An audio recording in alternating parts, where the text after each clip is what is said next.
Assalamualaikum warahmatullahi wabarakatuh. Ketemu lagi teman-teman di channel kami di Luar Nalar. Di Luar Nalar kali ini akan kedatangan teman kita nih. Boleh diperkenalkan sedikit, Kak?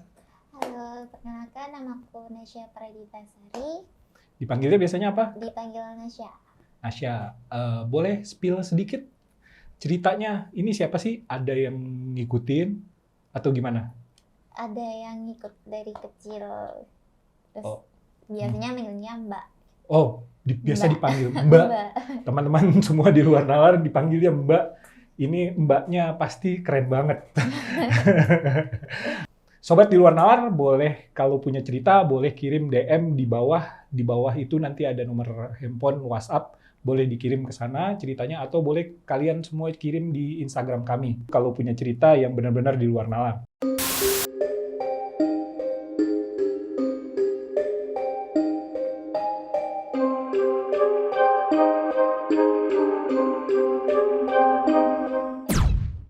Boleh diceritain awalnya gimana ceritanya, Kakak Sasa? Jadi karena adik itu lahirnya prematur, dia waktu umur 3 tahun itu masih belum lancar ngomongnya. Terus mama sama ayah inisiatif mau dibawa berobat ke dokter juga nggak bisa, jadi dibawa ke rumahnya Pak Ustadz. Terus adik juga tuh selain sakit-sakitan dia juga sering ngobrol sendiri, terus sering manggil nenek-nenek gitu, padahal kan nenek nggak tinggal sama nenek. Jadinya Kak, loh dia ini nenek siapa? Terus di tetangga-tetangga juga nggak ada yang nenek-nenek, rata-rata ibu-ibu semua. Habis itu sama Pak Ustadz di ngajiin itu, dianya udah nggak lihat nenek-nenek, malah akunnya yang kebuka. Dulu mama tuh pernah cerita apa punya tanda lahir mulai dari tangan sini sampai ke punggung. Tuh. Itu seperti apa kalau dideskripsiin? Bentuknya bentuk sayap. Nggak tahu sayap apa, tapi katanya bentuknya sayap. Setelah tadi, maafkan tadi Kak Ade itu dibawa rukiah. Iya, dibawa rukiah. Tapi ternyata setelah di rukiah, Ade sembuh kan? Sembuh. Sembuh. Tapi Terus ternyata kakak ada kebuka mata batinnya. iya, kebuka. Itu pada saat kejadian di rukiah itu di mana ya? Boleh tahu Om Dodi? Di rumahnya Pak Ustadz.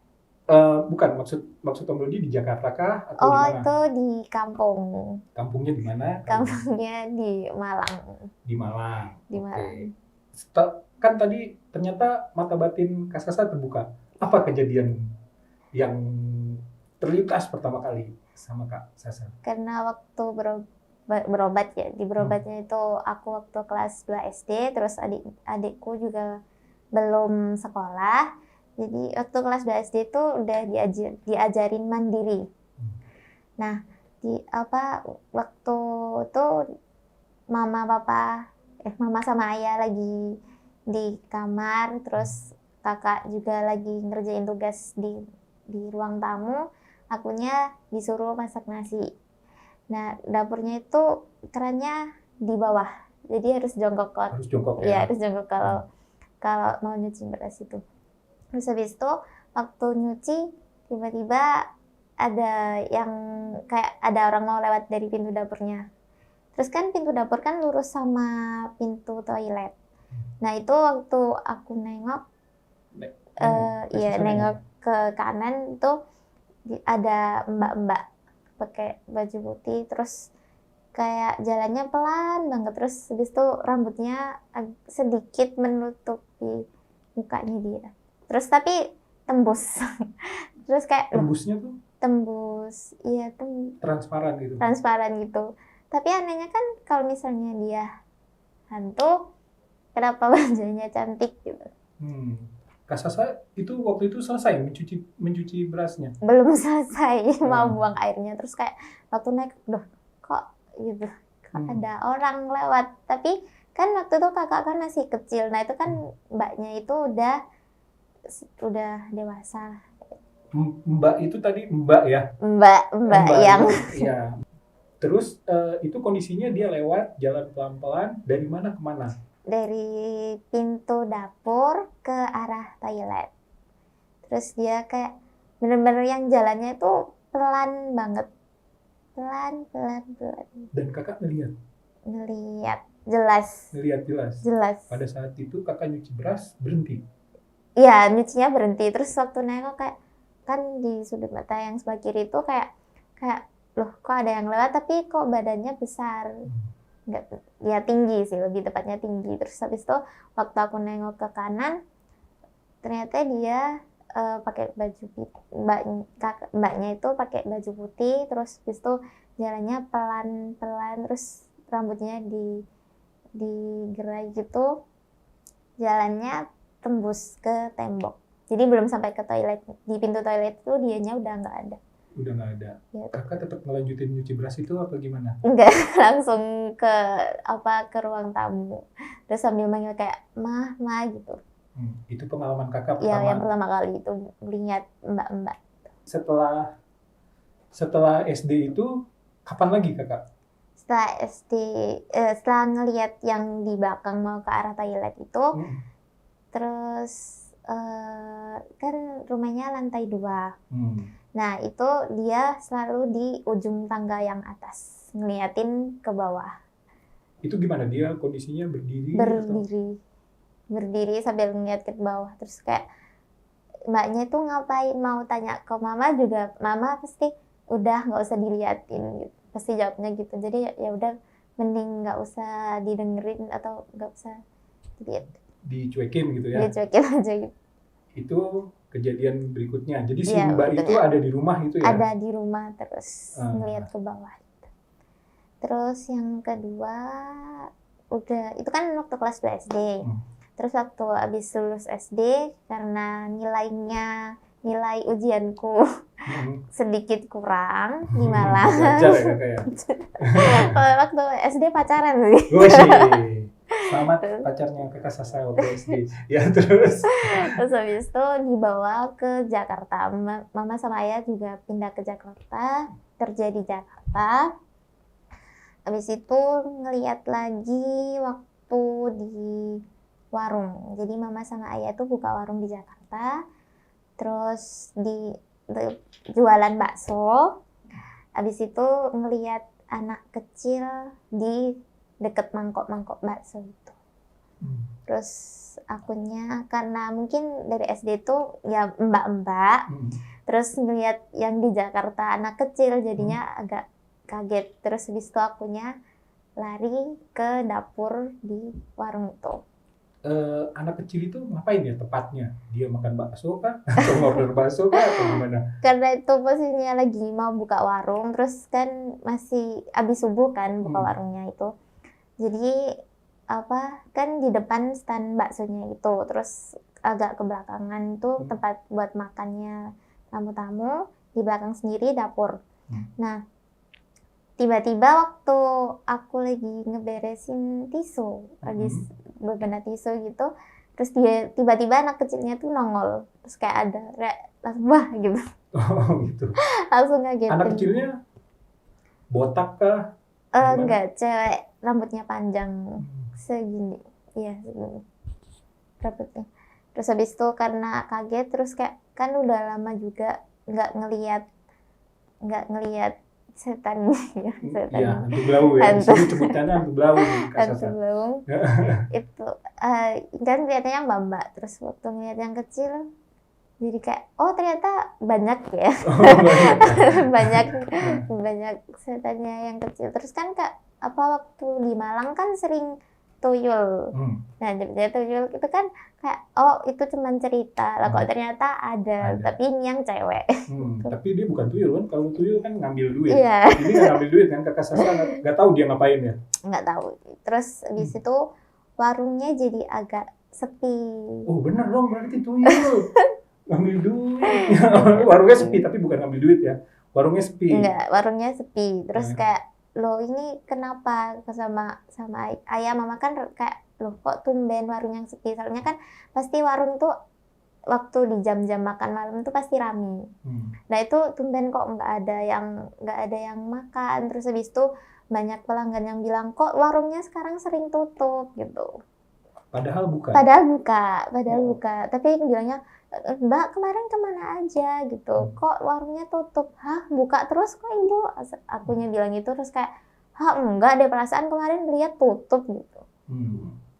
Terus setelah itu kelas berapa itu kejadiannya? Itu waktu SMP kelas 1. SMP 1. kelas 1. Nah, terus berikutnya dari SD, SD, SMP, terus waktu SMP kelas 2 kalau nggak salah, itu waktu di unit. Di unit itu boleh sebentar. Saya Om Rudi mau deskripsiin dulu sedikit. Jadi Kakak Sasa ini bapaknya tuh teman saya. Itu punya restoran bakso di sebuah apartemen di Jakarta lah, salah satu apartemen di Jakarta. Nah, itu biasanya rame. Maka itu sejak ada anak kecil itu katanya sepi. Gak mungkin, biasanya kalau di apartemen itu udah pasti rame karena udah pasti ada pengunjungnya kan. Iya. Logikanya gitu. Nah, itu terus cerita lanjutnya tadi kelas 2 SMP itu kan akunya suka K-pop, suka niruin gaya mereka nari, terus abis itu sering dimarahin juga sama ayah, soalnya kan narinya gedebuk-gedebuk gitu. Ini di mana nih? Di unit ya? Di unit apartemen itu bunyinya tuh sering kayak jangan lantainya tuh jangan, kalau nari tuh yang biasa-biasa aja, kan namanya nari K-pop kan suka hentakan kakinya tuh keras. Nah itu nggak enak sama yang di bawah gitu. Terus habis itu waktu itu sendirian siang-siang, terus itu nggak ada siapa-siapa? Nggak ada siapa-siapa di unit, semuanya lagi di bawah di warung. Terus akunya habis pulang sekolah, terus habis itu ganti baju, terus ngeliat TV, nyalain YouTube, terus ya itu ngedance K-pop. Terus habis itu karena lampunya dimatiin, terus kan kena sinar matahari dari jendela. Nah itu kelihatan bayangan di lantai. Lihat bayangannya aku lagi ngedance sama bayangan satu lagi. Itu loh kan aku sendirian di unit. Lah terus bayangan satunya siapa? Terus waktu aku berhenti, bayangannya itu masih terus masih terus gerak gitu. Terus habis kayak aku langsung diem di pojokan, terus kayak lo ini apa? Terus masa iya datang lagi gitu kan, abis dari warung masa ngikut ke unit gitu. Terus habis itu aku langsung cepet-cepet turun ke bawah ke warung. Itu kalau boleh tahu nggak mungkin kan kalau sahabat di luar nalar, nggak mungkin kan orang yang ngedance K-pop itu anak kecil ya? Iya. Ini pasti bukan anak kecil kan? Kira-kira bisa dideskripsiin nggak? Kurang tahu sih, tapi kan kalau dari bayangan nggak bisa dilihat dia gede apa kecilnya. Terus ya mungkin beda lagi. Oh, beda lagi ya. Mungkin beda lagi. Oke. Terus berikutnya lagi Kak Sasa pengalaman ini kan, karena Kak Sasa ini tadi mata batinnya kebuka, jadi Kak Sasa ini punya pengalaman banyak nih. Apalagi berikutnya kira-kira Kak Sasa? Terus pernah dimimpiin. Jadi kan setiap mau hari raya, 1 minggu sebelum hari raya tuh pulang ke Malang, mudik. Terus habis itu pindah rumah dari jadi rumah yang di Malang, rumah yang di awal kelas 2 SD itu pindah ke daerah yang ke rumahnya kakek, rumahnya ayah. Nah terus itu dimimpiin. Itu Kak Sasa dimimpiin itu lagi tidur di mana? Di rumah kakek itu? Iya, rumah kakek itu yang udah kosong 5 tahun. Udah kosong 5 tahun. 5 tahun. Terus pindah ke sana. Ya mungkin karena udah lama kosong itu, jadinya penunggunya mungkin marah. Soalnya waktu pindahan itu juga sama mama disetelin murotal Al-Quran. Terus emang di lingkungan situ, di lingkungan rumahnya kakek itu emang udah terkenal rumah hantu. Soalnya saking lamanya nggak dihuni, terus kotor, nggak dibersihin juga. Terus habis itu waktu pindah, akunya mimpi. Itu Kakak Sasa lagi tidur? Iya, lagi tidur. Di kamar Kakak Sasa? Di kamar sendirian, yang lainnya lagi di bawah. Jadi rumahnya lantai 2 gitu. Terus waktu tidur sendirian di atas, didatengin sama mbak-mbak. Mbak ini sama juga? Sama yang mbak yang pertama waktu di Malang Kakak Sasa SD itu apa enggak? Kayaknya beda, soalnya kan ibunya ayah udah meninggal. Nah terus akunya nggak pernah ketemu. Terus saudara-saudaranya ayah itu sering cerita kayak ibunya ayah ini ya sering ceritain lah, sering ceritain baik orangnya. Terus akunya pengen ketemu ibunya ayah. Terus pernah dimimpiin ibunya ayah ini datang, kayak lagi ngobrol sama neneknya ayah, kan juga udah meninggal. Nah itu ada neneknya ayah, ibu-ibu itu sama bude-budenya ayah, semuanya lagi ngobrol gitu, kayak ada acara gitu. Terus waktu aku bangun kayak, loh ini siapa? Kayak ada satu ibu yang nggak aku kenal. Terus waktu ngelihat fotonya ibunya ayah, lah ternyata dia dia ibunya ayah. Terus habis itu agak lama habis dimimpiin ibunya ayah itu langsung mimpi mbak-mbak yang di rumah yang lama.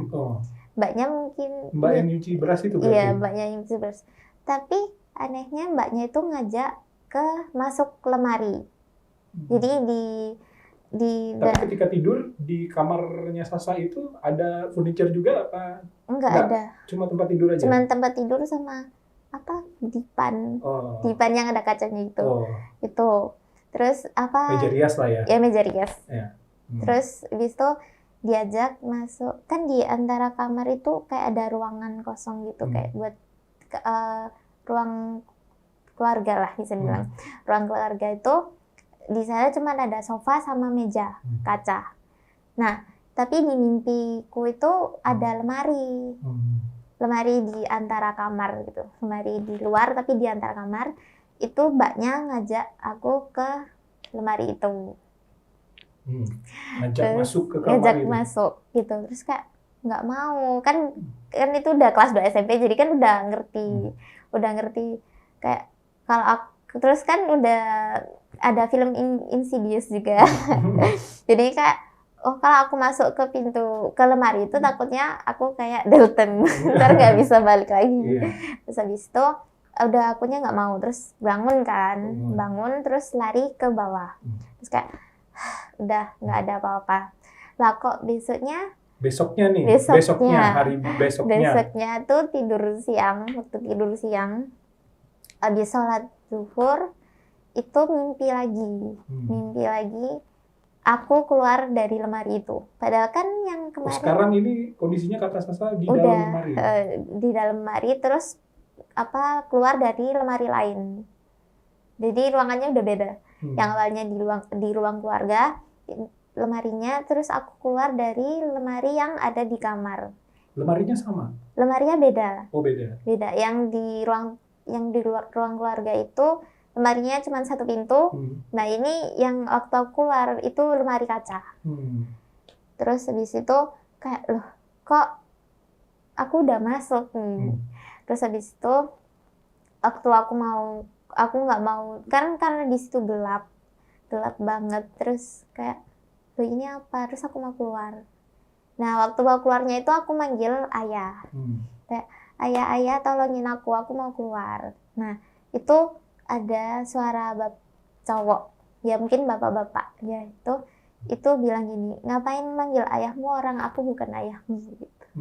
Itu posisinya di luar lemari? Di luar lemari. Suaranya di belakang aku pas gitu. Terus aku kayak, loh kok? Terus akunya panik, terus akhirnya kebangun. Nah habis kebangun itu aku ke bawah lagi. Terus waktu malamnya kan tidurnya sama kakak yang pertama.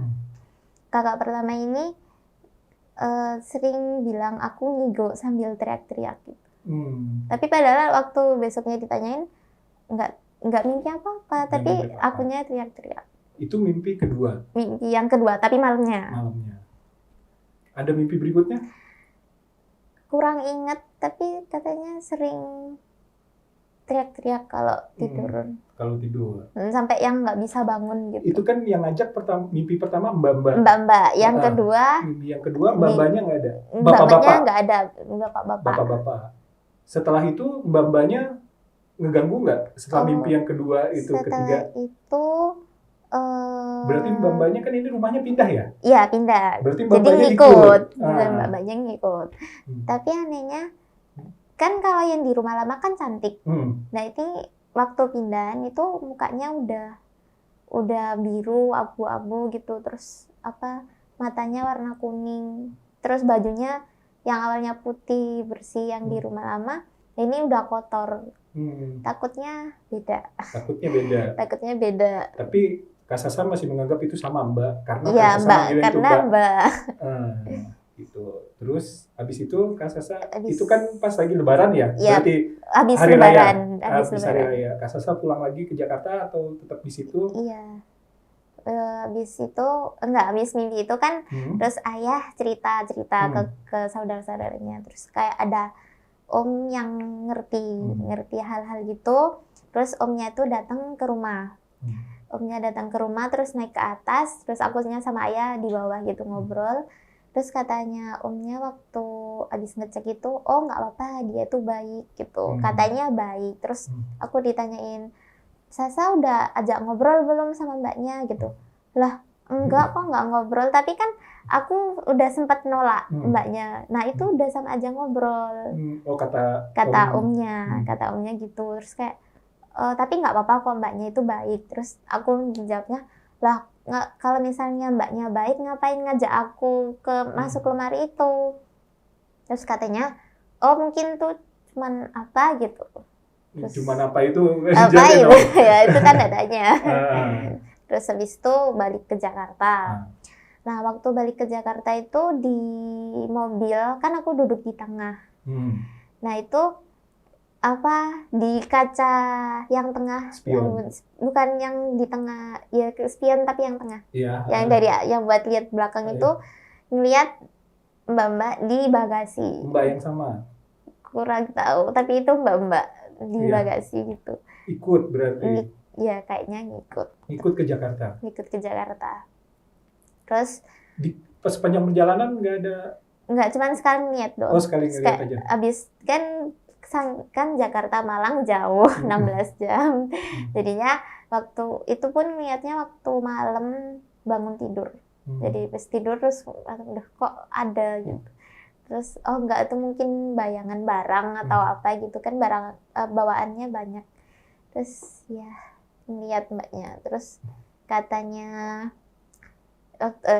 waktu di Jakarta udah sampai ya, itu ngeliat dia di unit. Masuk ikut naik ke unit. Tapi dia di balkon. Ngapain dia di balkon? Diem ngeliatin kan beres juga kan. Kan kalau Om Dodi nih ya sahabat di luar nalar, kalau saya di balkon pasti ngeliat ke luar pemandangan. Nah kalau dia lihatnya ke rumah, ke dalam berarti. Ke dalam. Terus ya. Kira-kira apa yang dilihat? Kakak Sasa kah? Atau papa, mama, atau yang lain, atau gimana? Iya kayaknya pasti ngeliat ke aku. Terus kakak Sasa ngerespon? Enggak. Jadi kakak Sasa biarin aja di situ, atau kakak ngomong di situ lah, jangan deketin gitu? Enggak, udah kayak pura-pura nggak lihat aja, dicuekin aja. Terus habis itu ya udah kembali ke rutinitas, mula buka warung, terus ya itu udah nggak lihat lagi. Itu masih SMP? SMP kelas 2. Kelas 2. Terus kan terus 2020 kan COVID, zaman-zamannya COVID. 2020 tuh kakak udah SMA ya berarti? Belum. SMP kelas 3 itu waktu COVID, SMP kelas 3 itu udah nggak lihat lagi, tapi masih sering mimpi buruk. Mimpi apa tuh kak? Ya kayak kan aku takut ketinggian, itu pasti sering mimpi kayak aku lagi manjat pohon, akunya lagi di tebing, akunya lagi pokoknya tempat-tempat tinggi, terus kayak mau jatuh. Terus itu mimpi? Iya itu mimpi, terus udah nggak lihat lagi. Terus kemarin 2021 gitu, waktu Lebaran ngunjukin rumah Ustadz yang di Jember. Oh pulang nih? Pulang ke Malang lagi, mudik lagi, terus pulang ke Jember, ke rumahnya adiknya ayah. Nah, ke rumah kakek yang di Jember. Terus habis itu rumahnya itu rumah jadul banget, yang di belakangnya masih kebun gitu. Terus apa kayak aku waktu masuk itu udah ayo pulang, nggak usah nginep-nginep, ayo pulang, aku nggak nyaman di sini. Nggak Itu tahu Kak kenapa. Sasa bilang ke mama, Ayah, ayah. ke ayah. Terus sama ayah, lo lah orang udah malam terus apa sama mbah juga udah disiapin kamarnya, masa nggak nginep, terus apa kasihan juga. Ya udah terus akhirnya maksain nginep di situ. Padahal kan aku udah ngerasa nggak nyaman ini, aku nggak mau di sini gitu. Terus habis itu waktu kan mandi, terus habis itu waktu tidur akunya nggak bisa, mual, terus ngerasa perutnya nggak enak, tapi alhamdulillahnya bisa tidur. Itu pun habis minum air putih terus baca ayat kursi sama Al-Fatihah. Terus habis itu besoknya waktu pagi diajak kakek nyari sarapan. Terus itu akunya udah aduh perutku sakit banget, kayak mau dapet atau apalagi ya pokoknya sakit perut. Terus habis itu kayak ayo pulang, tapi sama mbah masih ditahan, belum ke rumahnya abah gitu, belum pamitan sama saudara-saudara yang di Jember. Terus kayak ya udah, tapi aku nggak mau ketemu sama mereka, pokoknya aku mau pulang, aku nggak mau di sini gitu. Terus habis itu ya udah bentar habis sarapan, terus tapi mereka bohong. Habis sarapan bukannya pulang, malah mampir ke rumah saudara yang di sana. Terus kan sama sekalian silaturahim, kan lagi lebaran juga. Terus ke rumahnya adiknya ayah. Nah, adiknya ayah ini ternyata bisa lihat juga. Terus habis itu karena ayah ceritanya aku juga bisa lihat, terus sama adiknya ayah ini diajak ke rumahnya Pak Ustadz. Pak Ustadznya emang agak terkenal di daerah Jember sana, agak terkenal. Terus habis itu rumahnya masuk gang gitu. Terus akunya ditanyain, "Loh, kenapa, Dok?" gitu. Ini Pak, dianya bisa lihat. Terus kayak ayah mama itu cerita ke Pak Ustadznya kalau aku punya tanda lahir yang bentuknya sayap itu.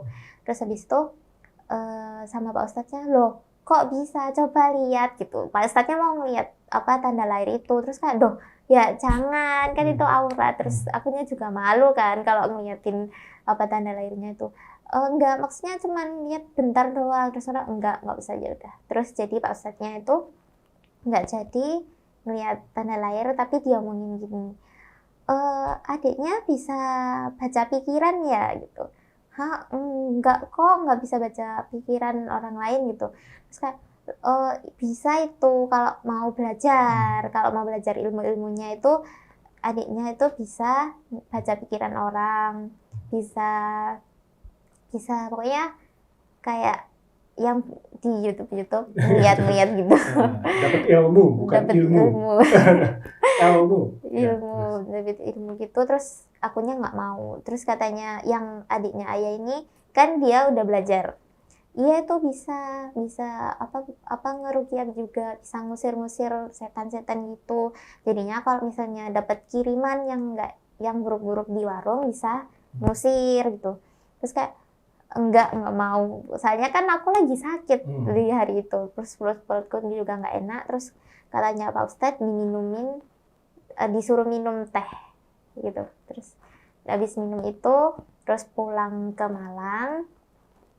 Terus besoknya terus habis di Malang tuh waktu di rumah sembuh sehat ya, sehat alhamdulillah. Terus besoknya pindah ke Jakarta, balik lagi pulang ke Jakarta. Balik pulang ke Jakarta. Terus habis itu udah nggak lihat lagi. Setelah pulang ke Jakarta, kakak udah jarang lihat. Iya, jarang. Terakhir kakak nggak pernah ngelihat apa lagi? Terakhir itu ngelihat tapi di mimpi. Ngelihat di mimpi. Mimpinya di mana? Kan aku kan dari apartemen ke sekolah itu agak jauh, jadi harus naik bis. Tapi itu aku berangkatnya diantar ayah, terus pulangnya naik bis. Nah, kan pulangnya selalu berdua sama temanku. Nah, temanku ini bisnya nomor 6. Nah, akunya nomor 4. Itu bis nomor 6 itu Ragunan. Oh, bis Duku Atas yang Transjakarta. Transjakarta. Hmm. Ragunan Duku Atas, terus akunya nomor 4 yang ke arah Pulau Gadung. Nah itu yang di bis nomor 6 itu ada mbak-mbak gitu sambil senyum yang yang serem, yang nyeremin. Habis itu dia sambil ngeliat aku, terus kayak nunjuk-nunjuk gitu, terus kayak, loh ini mbaknya siapa? Terus habis itu akunya udah takut, terus kayaknya aku pernah lihat mbak itu, dan itu dia bukan manusia, tapi mbaknya itu apa kayak sambil nunjuk-nunjuk. Terus akunya karena aku takut, kan di halte itu kan pasti rame, sambil kayak ngedese orang. Habis itu aku mau ngetap keluar biar nggak ketemu sama mbak itu, tapi mbaknya udah nangkep aku sambil bilang ketemu. Oh, Ketemu katanya mbak. Iya, kata Itu mbaknya berarti itu. ada kemungkinan mbak yang Antara di Malang, Malang, di rumah lama apa yang di rumah yang baru. yang di apartemen juga yang di depan Iya. lobi itu. Iya. Di apa balkon. Ya di balkon tuh. Tapi kan kalau yang di balkon udah ketemu. Nah ini mbaknya bilang waktu turun bis nomor 6 itu, dia bilang ketemu gitu, sambil megang bajuku. Terus habis itu aku bangun kan.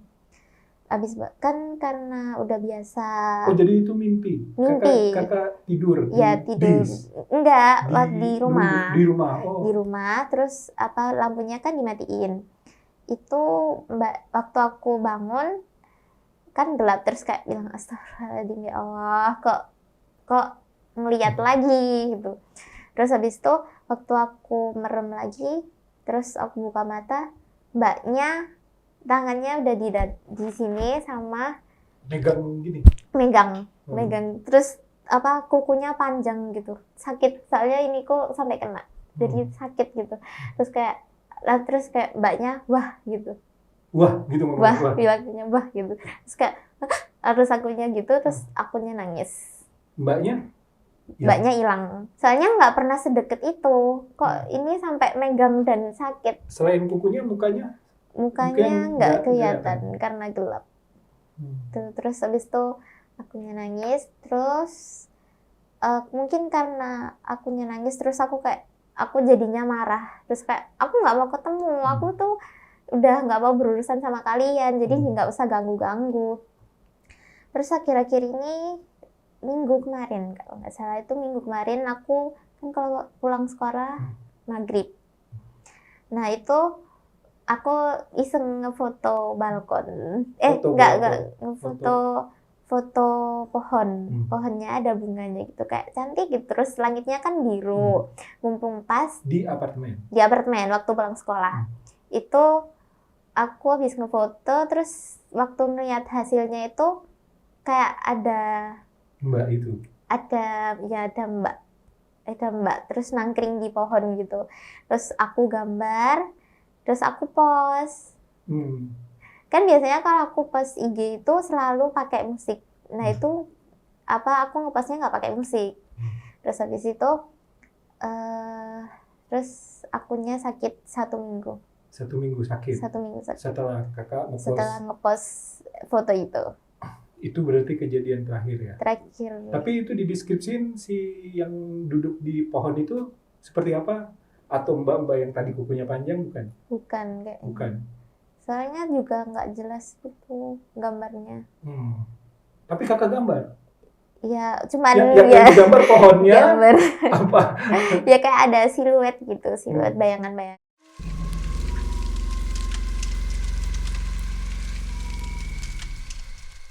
Terus kayak aku gambarnya asal, nggak yang biasanya aku kan kalau gambar kan sering ngegambar mbak-mbak juga. Sering ngegambar mbaknya juga, tapi langsung kertasnya aku bakar, aku buang gitu. Nah ini aku gambarnya kan karena mau dipost, jadi kan ya jelek-jelekan aja gitu. Terus nggak yang spesifik kalau itu ada mbaknya gitu. Tapi aku langsung sakit 1 minggu. Itu kejadian terakhir kali. Oke. Ini pengalaman dari kakak Sasa, di mana kakak Sasa itu mungkin mempunyai sedikit indera yang bisa melihat teman-teman yang lain ya, yang di luar nalar. Mungkin teman-teman semua juga yang mempunyai pengalaman seperti Kakak Sasa bisa nge-DM di nomor telepon kami yang tercantum di bawah, atau bisa di Instagram kami yang juga tercantum di bawah di deskripsi. Kira-kira seperti itu. Sampai ketemu lagi di luar nalar berikutnya.